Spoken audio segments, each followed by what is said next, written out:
Hello students of class 12 অর্ধপরিবাহী এবং electronics অধ্যায় যেটা আমরা পড়ছি সেই অধ্যায়ের এই ভিডিওতে যেটা আমরা আলোচনা করব সেটা হচ্ছে স্পন্দন নিয়ে আলোচনাটা শুরু করব। কারণ স্পন্দন নিয়ে আলোচনাটা শুরু করতে গেলে প্রথমে ফিডব্যাক সম্বন্ধে ধারণা প্রয়োজন, আর এর নেক্সট ভিডিওতে আমরা ফিডব্যাক সম্বন্ধে আরো একটু অর্থাৎ বলতে পারি আমরা এই ফিডব্যাকের প্রয়োগ হিসেবে আমরা স্পন্দকের শ্রেণীবিভাগ এবং স্পন্দকের উদাহরণ সেটা আমরা নেক্সট ভিডিওতে পড়ব। তো এই ভিডিও এবং এর পরের ভিডিও যে দুটো টপিক আলোচনা করা হচ্ছে, যদি এইচএসসি এর দিক থেকে বলা হয় ফাইনাল পরীক্ষার দিক থেকে, তাহলে কিন্তু সেরকম কোনো প্রশ্ন বিশেষ নেই 1 মার্কস ছাড়া। তো এই জন্য অনেকেই এই দুটো পাতা তোমাদের বইতে টেক্সট বইতে দেখবে যেটা লাস্ট দুটো থিওরি রয়েছে পেজ, স্পেশালি 3 পাতা মতো, সেগুলো কিন্তু খুব একটা পড়াতে কিংবা পড়তে কারোই খুব একটা ইন্টারেস্ট নেই। কিন্তু আমি বলবো যেহেতু সিলেবাসে রয়েছে, পরীক্ষাতে আসতেই পারে, হয়তো টেস্ট পরীক্ষাতে এখনো আসে, তো ফাইনাল পরীক্ষাতে সেরকম আসেনি, কিন্তু ওরা প্রস্তুতি নিয়ে রাখাটাই ভালো হবে, প্রত্যেকটা সাজেশন পার্টে থাকে। তো আমি প্রশ্নগুলো বলবো যে কোন কোনগুলো প্রশ্ন হতে পারে। তো সবচেয়ে প্রথমে আমরা ফিডব্যাক সম্বন্ধে জানবো, তার আগে বলি যদি আমরা একটা ভোল্টেজ অ্যামপ্লিফায়ার নিই, সাপোজ এরকম একটা ভোল্টেজ অ্যামপ্লিফায়ার নিলাম, যেটাকে আমরা বলি অ্যামপ্লিফায়ার কিংবা বাংলায় বলা হয় বিবর্ধক। এখানে একটা সাপ্লাই দিলাম ভিএস অর্থাৎ সোর্স ভোল্টেজ, আর স্বাভাবিক এখানে একটা আউটপুট ভোল্টেজ পাবো। তো এইটাই হচ্ছে বিবর্ধক আমরা ধরলাম। এবারে এই অ্যামপ্লিফায়ারের গেইন কত হবে, যেটাকে আমরা এ ধরছি, যাকে বাংলায় বলা হয় বিবর্ধনাঙ্ক। তাহলে এই গেইন কত হবে না output voltage by input voltage অর্থাৎ ইনপুট সোর্স ভোল্টেজ, অর্থাৎ V0 equals to AVS। এবার তোমরা একটু ভেবে দেখো, যদি এই ব্যবস্থাকে আমরা এভাবে করি যে আউটপুটে যা পাবো তার কিছু অংশ যদি আমরা ইনপুটে প্রোভাইড করতে পারি, তাহলে কি হবে না ইনপুটের পরিমাণটা বাড়বে, তার ফলস্বরূপ আমরা আউটপুটেও গেইন কিন্তু কিংবা আউটপুটটাও বেশি পাবো, অর্থাৎ গেইনটা বৃদ্ধি পাবে। এবারে অন্য ব্যবস্থা করলে গেইনটা হ্রাসও পেতে পারে, বিবর্ধনাঙ্কের মান কমতেও পারে, সেটা আমরা আলোচনা করে নেব এই ভিডিওতেই। তো এই যে ঘটনাটা আউটপুটের কিছু অংশকে ইনপুটে পুনরায় পৌঁছে দেওয়া, অর্থাৎ ইনপুটে আমরা কিছু দিলাম, সেখান থেকে আউটপুটে পেলাম, আউটপুটে যা পেয়েছি তার কিছু অংশকে আবার ইনপুটে প্রোভাইড করা, এই কাজটা কে করবে না সেটা করবে ফিডব্যাক বর্তনী। অর্থাৎ আমি একে তোমাদের বোঝাচ্ছি, এটা ছিল বিবর্ধকটা, বিবর্ধকের এইখানে আমরা যেটা বলেছি ভিএস আর এখানে আউটপুট ভোল্টেজ V0, এর মাঝে একটা আমরা ফিডব্যাক বর্তনীকে যুক্ত করছি, এইটা হচ্ছে ফিডব্যাক বর্তনী, এই দুটো বিন্দুতে যুক্ত করলাম ফিডব্যাক বর্তনী। এর গেইন সাপোজ অলরেডি ছিল A। এবার স্বাভাবিক যেহেতু ফিডব্যাক করা হচ্ছে অর্থাৎ আউটপুট থেকে ইনপুটে কিছু অংশ নিয়ে আসা হচ্ছে, তার মানে বুঝতেই পারছো তাহলে এটা ফিডব্যাক হচ্ছে, ফিডব্যাক ব্যাক সাইডে যেহেতু করা হচ্ছে মানে আবার ইনপুটে নিয়ে আসা হচ্ছে, এইটাই হচ্ছে আমাদের এই বর্তনীটাই হচ্ছে ফিডব্যাক বর্তনী। উপরে একটা বিটা বলে রাশি রয়েছে, সেই বিটাটা হচ্ছে কি না ফিডব্যাক রেশিও। সেটা বিটার কি জিনিস সেটা আমরা একটু পরে জেনেও যাব। অর্থাৎ যে পরিমাণ ভোল্টেজের কিছু অংশকে তো এখানে নিয়ে আসছে, তো সেই যে পরিমাণটা সেটা এখান থেকে আমরা পেয়ে যাব, সেটা আমি একটু পরে বলছি তোমাদের। তাহলে দেখো, প্রথমে যখন ফিডব্যাক বর্তনী ছিল না তখন A ইকুয়ালস টু কত ছিল না V0 বাই VS ছিল। এবার ব্যাপার এরকম দাঁড়িয়েছে যে যেহেতু আমরা ফিডব্যাক বর্তনীকে বর্তনীর মধ্যে ইনসার্ট করেছি, তাহলে সেই ইনপুটে কি করছে না আউটপুটের কিছু অংশকে ইনপুটে নিয়ে আসছে। তো এই নিয়ে আসার জন্য স্বাভাবিকভাবে ইনপুট ভোল্টেজ যেটা VS ছিল সেইটা পরিবর্তন হয়ে যাবে। তো সেইটা পরিবর্তন হয়ে কত হচ্ছে, অলরেডি VS ছিল, আউটপুটের কিছু অংশকে নিয়েছে, সেই অংশটাকে ধরলাম যেটাকে আমি ফিডব্যাক রেশিও কিংবা ফিডব্যাক অনুপাত বলেছি, সেটা হচ্ছে বিটা V0, অর্থাৎ V0 যে আউটপুট রয়েছে তার কিছু অংশকে আবার এখানে নিয়ে আসা হলো। তাহলে VI VS plus beta V0। এইবারে গেইন কত হবে তাহলে? যদি আমরা বলি যে এইবারে গেইন কত হবে, না আউটপুট ভোল্টেজ সেই V0 ই থাকছে, কিন্তু ইনপুট ভোল্টেজ হয়ে যাচ্ছে কত, না সেটা হয়ে যাচ্ছে VI। তোমরা বইতেও দেখতে পারো একটা জিনিস লক্ষ্য করে, আমরা A V0/Vs লিখেছিলাম। এখন সেটাকে আমরা কি লিখবো? তোমরা বইতেও যদি লক্ষ্য করে দেখো, আর Vs লেখা নেই, কারণ এখন ইনপুটটা Vs নেই, Vi হয়ে গেছে। তাই আমরা এখানে লিখবো Vi। তাহলে এখান থেকে আমরা কি বলবো, না এই সমীকরণ থেকে আমরা বলতে পারি V0 A Vi। তাহলে এখানে মান বসাবো, Vi এর মান যেটা আমরা লিখেছি, তাহলে A Vs A beta V0। তো দেখতেই পাচ্ছ V0 এখান থেকে কমন আসবে, তাহলে V0 1 A beta A Vs। এইবার প্রশ্ন হচ্ছে, যখন আমরা ফিডব্যাক বর্তনীকে যুক্ত করে দিয়েছি তখন স্বাভাবিকভাবে গেইনটা পরিবর্তন হয়েছে, তাহলে সেই গেইনটা কত হবে? তো সেই গেইনটা হবে AF লিখব, অর্থাৎ ফিডব্যাক করার পর যে গেইনটা পাচ্ছি, অর্থাৎ বিবর্ধনাঙ্কের যে মানটা আসছে, তো সেটা সমান কত হবে, না আগের বার দেখো V0/Vs ছিল, তো স্বাভাবিকভাবে এই রকমই করব আমরা এখানেও, তাহলে V0/Vs, তাহলে V0/Vs যদি করা হয় সেই মানটা আমরা পাচ্ছি এইটা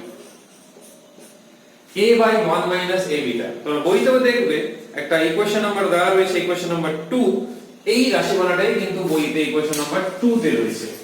এই রাশিমালাটা খুবই গুরুত্বপূর্ণ, মানে পরীক্ষাতে যত গুরুত্বপূর্ণ নাই বা হোক, কিন্তু স্পন্দকের দিক থেকে বলতে গেলে কিংবা ফিডব্যাক শিখতে গেলে এই সমীকরণটা কিন্তু খুবই গুরুত্বপূর্ণ।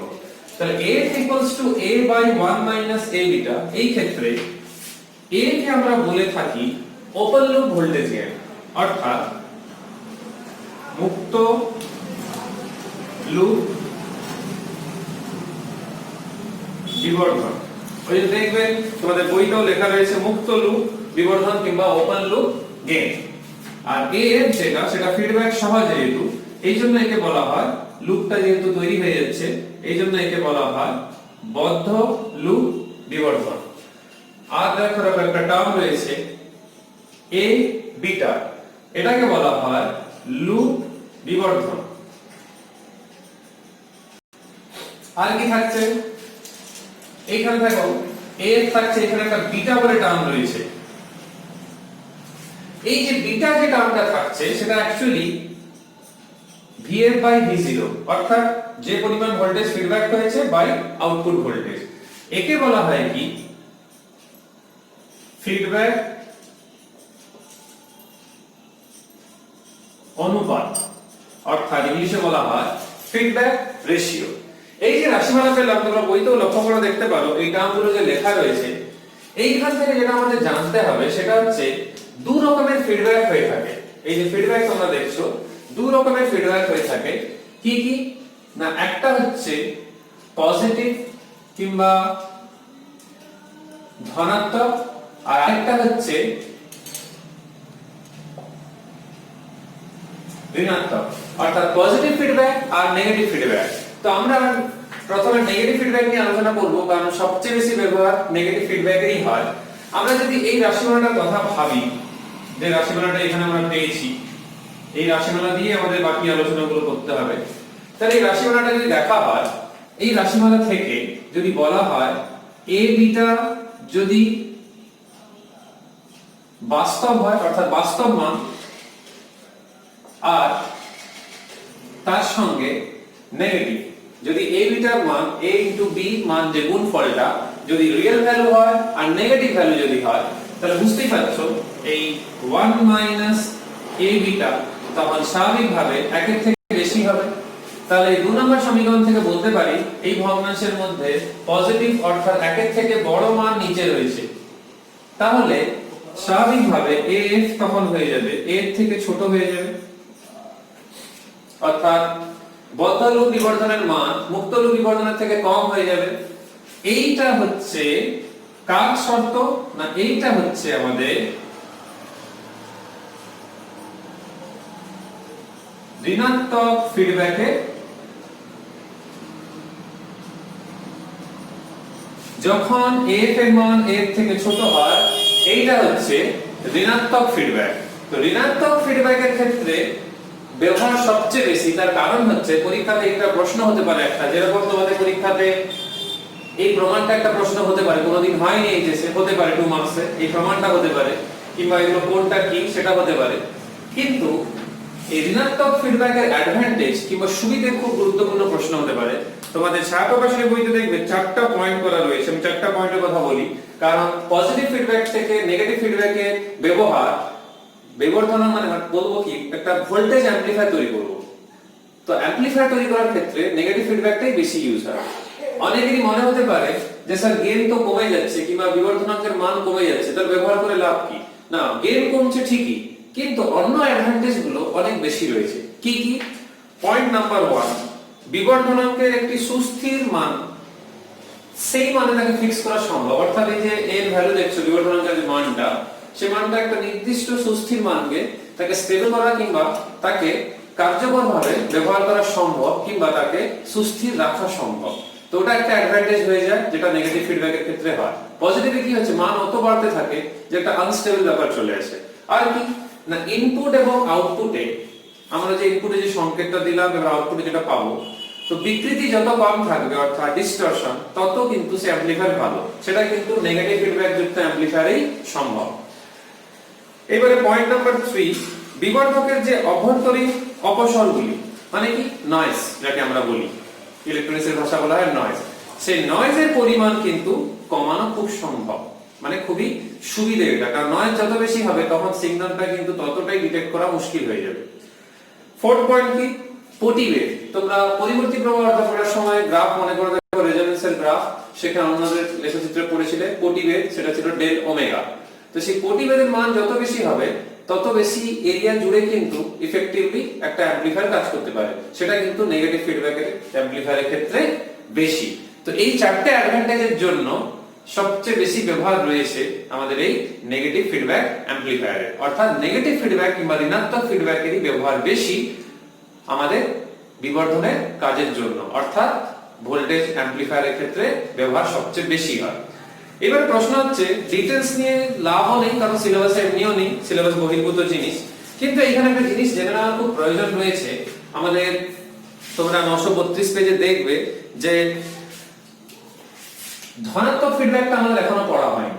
তো ভেবে দেখো, এই যে টার্মটা রয়েছে, যদি কোনো কারণে 1 - a বিটার মান লেস দ্যান 1 হয়ে যায়, ঠিক আছে, তোমরা দেখবে বইতে শর্তটা রয়েছে। অর্থাৎ যদি এটা হয় তাহলে ডেফিনেটলি এফ এর মান এর থেকে বেশি হয়ে যাবে। তাহলে এইটাই হচ্ছে ধনাত্মক ফিডব্যাকের শর্ত, এইটাই হচ্ছে ধনাত্মক ফিডব্যাক। তো এই ধনাত্মক ফিডব্যাকের সুবিধাটা দেখো, যেহেতু এটা গেইনটা বেড়ে যাচ্ছে, তো এই গেইন বেড়ে যাওয়া মানে কি, এখান থেকে একটা খুব গুরুত্বপূর্ণ শর্ত যেটা আমাদের এই স্পন্দক কিংবা প্রকম্পক কিংবা অসিলেটর তৈরিতে কাজে লাগে, কারণ অসিলেটরে সব সময় এই পজিটিভ ফিডব্যাক কিংবা ধনাত্মক ফিডব্যাকটাই ইউজ করা হয়, সেখানে গেইনটা যেন বেশি হয়, প্র্যাকটিক্যালি কিংবা বলতে পারি থিওরিটিক্যালি গেইনটা যেন ইনফাইনাইট হয়, অসীম হয়। সেটা কখন সম্ভব না, ওর জন্য বিজ্ঞানী বার্কহাউসেন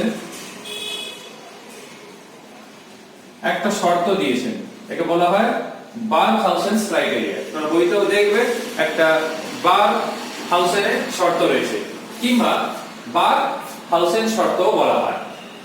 তাহলে এই যে বার্কহাউসেনের যে শর্তটা রয়েছে, সেই শর্তটা কি না, শর্তটা হচ্ছে যদি এই সমীকরণটা তাকিয়ে রাখো, যদি a বিটার মান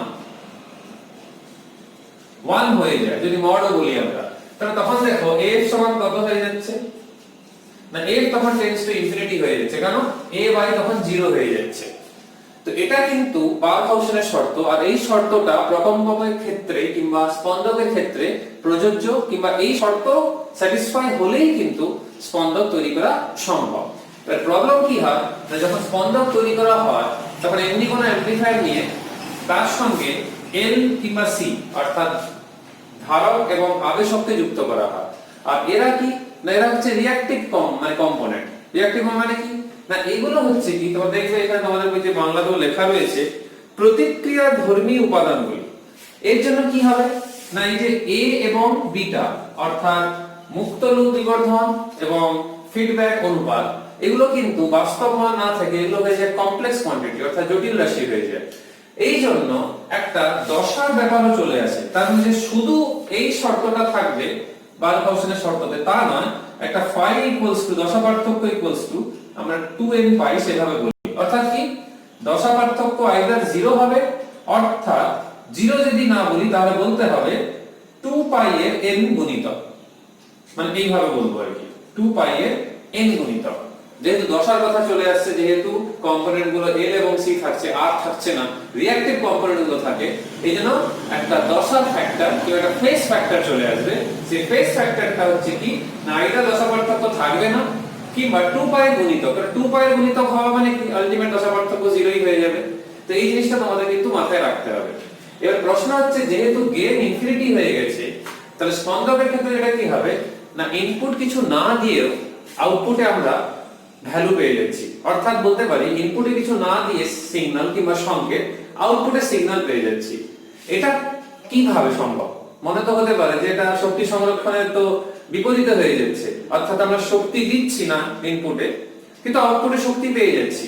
এটা কখন সম্ভব কিংবা এটা কিভাবে সম্ভব হচ্ছে? ব্যাপারটা হচ্ছে কি এটা শুধুমাত্র সিগন্যাল কিংবা সংকেতের ক্ষেত্রে বলা হচ্ছে, অর্থাৎ ইনপুটে সিগন্যাল দেব না আউটপুটে কিন্তু পাচ্ছি। কিন্তু সংকেতের দিক থেকে যে বলা হচ্ছে বলে এটা বলা যাচ্ছে, কিন্তু যদি শক্তির দিক থেকে বলা হয় তখন তো আমাদের মাথায় রাখতে হবে এটা যে আমরা শক্তি ইনপুটে আমাদের কিন্তু একটা ভোল্টেজ সোর্স দিতেই হবে, একটা ডিসি ভোল্টেজ সোর্স, না হলে কিন্তু তখনই তৈরি করা যাবে না স্পন্দক। তো দিতে হবে ইনপুটে একটা ভোল্টেজ সোর্স, সেখান থেকে আমরা আউটপুটে সিগন্যালটা পাবো, কিন্তু ইনপুটে কোনো সংকেত কিংবা সিগন্যাল দিতে হবে না। এটা যেন ক্লিয়ার থাকে।